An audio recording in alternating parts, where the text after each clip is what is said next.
There's a reason why we perform sound effects or Foley effects to the picture, and that's because they're custom sound effects. The way we distinguish between sound effects and Foley effects is sound effects are the hard effects, really harsh engine gunning, racing, etc., whereas Foley effects are more the quieter, softer sounds.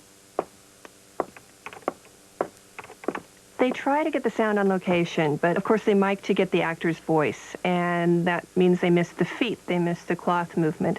A plane may go overhead and they have to replace the actor's voice, and in that case we have to replace all the sound in the whole scene. What I'm going to do is I'm going to use the bowling ball as the sound of the log rolling down the hill. For the trees that the log's hitting, I'm going to hit this poor ficus with a stick to get the brush and branch movement, and then when it hits the tree trunks and knocks them down, I'm going to use these shingles to break.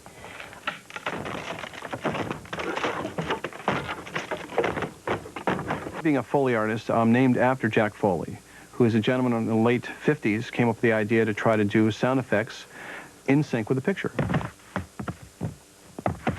I'm filling a bag with cornstarch, which is going to give us a really nice, no scrunchy sound. Put some cornflakes on the top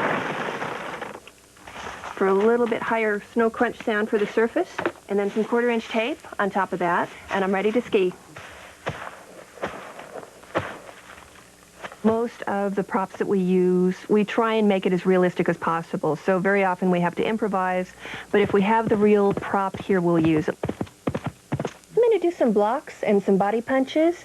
I have here a cushion, and this is going to give me a low body impact sound. A bunch of celery for some bone crunch, and a nice wet chamois for a good fleshy sound. And I'm ready.